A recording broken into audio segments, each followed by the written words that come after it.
बहुत ही तवील आज आर्गुमेंट्स हुए।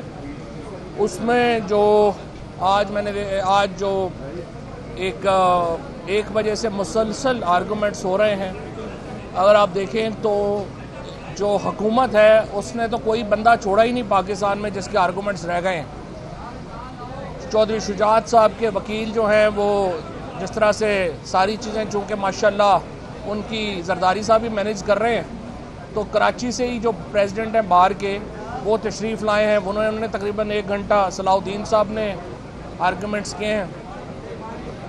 कराची पूरा डूबा हुआ है, लेकिन बाहर के जो कराची के प्रेसिडेंट हैं उन्होंने बेहतर समझा कि जरदारी साहब के इंस्ट्रक्शंस के ऊपर यहाँ पे आके आर्गुमेंट्स करें। लेकिन बहरहाल सारे लोगों को टिकट विकट दे के यहाँ पे लाए हैं और काफ़ी लंबे चौड़े आर्गुमेंट्स जो इन्होंने किए हैं। मैं तो समझ रहा था कि बाहर तो कह रहे थे कि हम बाइकआउट कर रहे हैं, लेकिन उनके वकीलों ने तो बहुत घंटों तवील जो हैं वो आर्गुमेंट्स किए हैं।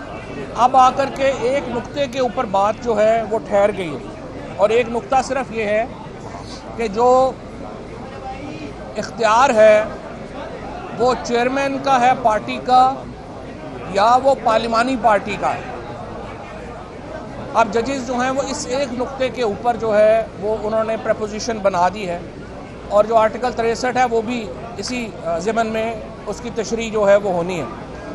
पहले तो मैं जजेस को समझता हूँ कि आज उन्होंने जिस सब्र का मुजाहरा किया है, जितनी उनके साथ बदतमीज़ी की गई, जितनी बद तहज़ीबी का मुजाहरा किया गया, ख़ुसूसन जो उनके 2 वकील हैं उन्होंने, फिर देखिए मैं आपको याद दिलाना चाहता हूं कि फ़रोग़ नसीम को 2 दफ़ा इस्तीफ़ा देना पड़ा था यहाँ पे आर्गुमेंट्स करने के लिए।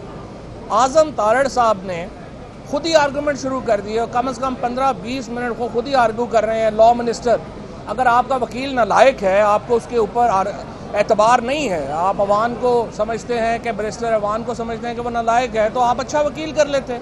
ये क्या बात हुई कि आपने वकील भी किया हुआ है, खुद भी आर्गूमेंट्स कर रहे हैं। बड़ा ऑब्जेक्शनेबल रवैया जो है वो हुकूमत का रहा, और फिर आखिर में तो चीफ जस्टिस साहब को ऑब्ज़र्व करना पड़ा कि लॉ मिनिस्टर साहब, क्या आप जो है समझते हैं कि ये हुकूमत सुप्रीम कोर्ट को तस्लीम नहीं करती? तो ये रवैया पहली बार नहीं है। यहाँ पे बड़ी दफ़ा नून लीग की एक हिस्ट्री रही है। इन्होंने तो फिज़िकली हमला कर दिया था सुप्रीम कोर्ट के ऊपर जब मर्ज़ी के फ़ैसले नहीं हो रहे थे। इन्होंने जजों को ख़रीदा। रफ़ीक तारड़ जो थे, जो इनका खानवादा भी इस्तेमाल हो रहा है जजों को तकसीम करने के लिए। रफ़ीक तारड़ का मशहूर वाक़या सजाद अली शाह साहब उस वक़्त के चीफ जस्टिस के इंटरव्यूज़ हैं जिसमें उन्होंने बताया कि किस तरह जजों को ख़रीदा गया। फिर सारे ही आपके सामने मलक क़य्यूम साहब का और इनकी जो एक पूरा जुडिशरी के साथ जिस तरह उन्होंने इस्तेमाल किया, जिस तरह बेंच फिक्सेस किए, वो एक हिस्ट्री है। और उसको बाद लेके लॉ मिनिस्टर ने आज, मेरा ये ख्याल है कि सुप्रीम कोर्ट की ऊपर बड़ी, आज इससे पहले जो प्रेस कॉन्फ्रेंस की राना सनाउल्लाह ने और आज़म तारड़ ने और एक और भी था कोई शायद, उन्होंने भी बड़ी जो है वो ऐसी प्रेस कॉन्फ्रेंस की। उससे सुबह मरियम नवाज़ और जो हम नवा हैं सारे तबला नवाज़ इकट्ठे हुए, उन्होंने एक तबले अपने बजाए। लेकिन मुझे बड़ी खुशी है सुप्रीम कोर्ट के चीफ जस्टिस ने और जज साहिबान बड़े फर्म साबित हुए, और उन्होंने किसी दबाव को जो है वो अपने ऊपर तारी नहीं किया। यही हम एक्सपेक्ट करते हैं जजेस से। उन्हें किसी भी पार्टी के दबाव में नहीं आना चाहिए, चाहे कोई भी सियासी जमात हो, उसके जत्थों के दबाव में आके तो फैसले नहीं हो सकते। और अगर जत्थों ने फैसले करने हैं तो फिर तो सुप्रीम कोर्ट का इदारा तो ख़त्म हो जाएगा, फिर तो जत्थे फैसले करेंगे। तो बहुत मुस्बत तरीके से ये आज प्रोसीडिंग्स आगे बढ़ी हैं। अब आकर के ये मैं समझता हूँ कि पाकिस्तान की जमहूरियत के लिए, ये मेरा ज़ाती राय है कि पार्लिमानी पार्टी को ये इख्तियार देना पाकिस्तान की जमहूरियत के लिए बहुत बड़ा लीप फॉरवर्ड होगा। एक जो पार्टी का जो सरबराह है उसकी आमरीत ख़त्म होगी, पार्टी का जो पार्लिमानी पार्टी है वो मजबूत होगी, उसके नतीजे में जो इख्तियारात हैं पार्लिमानी पार्टी के उसको मिलेंगे। हमारा ज़ाहिर मौक़िफ़ यही है कि ये जो इख्तियार है डी सीट करने का, ये पार्लिमानी पार्टी का है, और उसके ऊपर बड़े तवील गुफ्तगू हुई है। 15 मिनट का जो है वो वक्फा हुआ है। मुझे पूरी उम्मीद है कि आज जो है ये जजमेंट जो है वो होगी। जो जिस तरीके से तो कोई भी आर्गूमेंट जो है वो मुदल्लल नहीं था हुकूमत का। उन्होंने बड़े बड़े वकील किए, करोड़ों रुपए खर्चे, बाहर के प्रेसिडेंट्स को यहाँ पे लाया गया, और काफ़ी ख़र्चा जो है हुकूमत ने किया। लेकिन कोई दलील में वज़न नहीं था। तो मुझे उम्मीद यही है कि फैसला जो है वो आज हो पाएगा और हम उसी का इंतज़ार कर रहे हैं। फ़र्क अभी देखें जी, 12 करोड़ का सूबा है, 12 करोड़ का आबादी का सूबा है, पाकिस्तान का 60% है, और पिछले 3 माह से तकरीबन वहाँ पर एक जाली वज़ीर आला बैठा हुआ है। अब कितनी देर जो है वो ट्रस्टी वज़ीर आला जो है वो एक सूबे की गवर्नेंस को चला सकता है। सुप्रीम कोर्ट के हुक्म के मुताबिक 22 जुलाई को वोटिंग हो चुकी, 186 की अक्सरियत ने वोट परवेज़ लाई को डाल दिया, 179 हमजा शहबाज के हैं। अब अगर इनके हाथ से पंजाब का इक़्तिदार निकल गया है तो उसका फ़ैसला पाकिस्तान की पंजाब की अवाम ने इंतखाबात से किया है। पहले इन्होंने लोटों के ज़रिए हुकूमत बनाई थी, वो लोटे सारे कबाड़खाना चले गए और अवामी नुमाइंदों ने आकर अपने वोटों के ज़रिए परवेज़ लाई को वज़ीर आला मुंतखब कर दिया। सादा सा सिंपल सा मैं समझता हूँ कि मामला है, जिस मामले के ऊपर आज सब वकीलों ने कोशिश की कि वो अपनी फ़ीस का रेट जो है वो बढ़ा सकें। अदरवाइज़ आर्टिकल 63(1)(b) जो है, आर्टिकल 63(a)(1)(b) बड़ा वाज़ेह है। सुप्रीम कोर्ट का शॉर्ट ऑर्डर 17 मई का वो बड़ा वाज़ेह है, और यही सवाल बार बार पूछा जाता रहा है कि डिप्टी स्पीकर बता दें जिस सुप्रीम कोर्ट के फैसले के ऊपर उन्होंने रिलाई किया है, वो कम अज़ कम जितने आर्गूमेंट्स हमने सुने हैं, हमें तो ये नज़र नहीं आ रहा कि केस का कोई दफा कर पाएँ। और अब ये नहीं हो सकता कि ये अनोखे लाडले, इनका जब भी केस लगेगा ये 13 जमातें जमा होंगी, जमा होके जो है वो जजेस के ऊपर तनकीद करें, उनके ऊपर हमले करें, बेंच को जो है वो टारगेट करें और इनके कहने के ऊपर जो है वो फुल कोर्ट्स बना दी जाएं। इसका मतलब ये है कि सूबे की गवर्नेंस को मज़ीद अल्तवा में डाल दिया जाए, मज़ीद एक जाली वज़ीर आला जो है वो पंजाब के ऊपर बैठा रहे।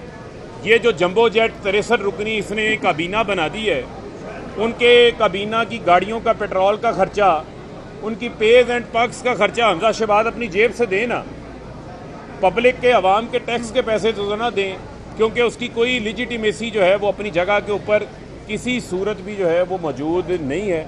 और मैं ये समझता हूँ कि ये बड़ा इम्पॉर्टेंट है कि पाकिस्तान के अंदर ये धौंस की धमकी की बुनियाद के ऊपर जो है वो फैसले ना लिए जाएं, बल्कि पाकिस्तान के अंदर आइन और कानून की बालादस्ती जो है वो कायम होनी चाहिए। और जो फसाद फैलाना चाहता है, जो इंतशार फैलाना चाहता है, इनका भी रास्ता जो है वो हमेशा हमेशा के लिए रुकना चाहिए। जी मलिका साहब। देखिए, फवाद चौधरी ने पहले बात की है कि जो फुल कोर्ट बेंच बनाने का इख्तियार है वो पाकिस्तान की आला अदालत के मोहतरम चीफ जस्टिस के पास है। हमें खुशी हुई है कि आला अदालत के जो जजेस हैं वो अपना जो इख्तियार है वो जत्थों को नहीं दे रहे हैं। यहाँ पर पाकिस्तान मुस्लिम लीग नवाज और PDM की जो 11 पार्टियों का पिक एंड मिक्स है, जत्थों की सूरत में पेश हुए हैं। आला अदालत के जजेस के ऊपर हमला किया है, कहा है कि जो पाकिस्तान के सुप्रीम कोर्ट रूल्स के ऑर्डर 11 में चीफ जस्टिस के पास इख्तियार है, वो इख्तियार ज़बरदस्ती हमले के ज़रिए जत्थों की सूरत में वो इख्तियार हमें दे दिया जाए। हम उम्मीद करते हैं कि आला अदालत के मोहतरम चीफ जस्टिस और आला अदालत के मोहतरम जजेस जो हैं वो इख्तियार अपने पास रखेंगे और ये इख्तियार जत्थों को नहीं देंगे। पहली बात तो ये। दूसरी बात यह है कि यहाँ पर PDM के जो वकील हैं उन्होंने एक बहुत ही बेहतरीन यू टर्न लिया। आप जानते हैं कि अप्रैल के अंदर अक्सरियत की जमात के वज़ीर आज़म को, पाकिस्तान के मकबूल तरीन लीडर को उसके मनसब से हटाया गया और कहा गया कि article 69 of the supreme court of Pakistan constitution, article 69 of Pakistan constitution जो है उसके अंदर मुदाखलत हो सकती है। पार्लियामान जो है कंप्लीटली सुप्रीम नहीं है। पाकिस्तान के सबसे मकबूल तरीन लीडर को हटाया गया क्योंकि पार्लियामान की प्रोसीडिंग्स के अंदर मुदाखलत हो सकती थी। लेकिन आज इनके वकील ने कहा, पीपल्स पार्टी के वकील ने कहा, और हम उनका बहुत एहतराम करते हैं, फारूक नाइक साहब, उन्होंने ये दलाइल पेश किए कि हम तो यू टर्न लेते हैं। अब हमारे दानिश के मुताबिक इस मामले के अंदर पाकिस्तान की असेंबलियाँ और जो पार्लियामान है उसके अंदर आर्टिकल 69 जो है उसके अंदर मुदाखलत नहीं हो सकती है। तो उस वक़्त वो ठीक था जब पाकिस्तान के मुंतखब वज़ीर आज़म को हटा रहे थे, लेकिन यहाँ पर अक्सरियत की जमात जो है उसका जब वोट काउंट हो रहा है पंजाब की आवाम ने जब अपना फैसला दे दिया है तो आप आर्टिकल 69 जो है उसके पीछे छुप रहे हैं। ऐसा नहीं हो सकता।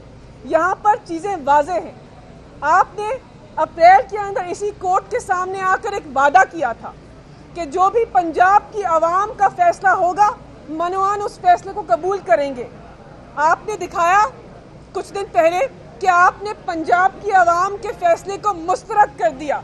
पंजाब की आवाम ने कह दिया था कि हम पाकिस्तान तहरीक इंसाफ और इमरान खान के अंदर एतमाद का इजहार करते हैं।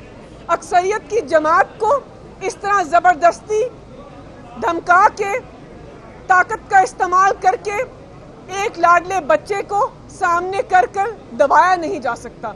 इंशाअल्लाह सुप्रीम कोर्ट से एक अच्छे फैसले की उम्मीद है और उम्मीद करते हैं कि अक्सरियत की जमात को अपना रोल अदा करने का मौका दिया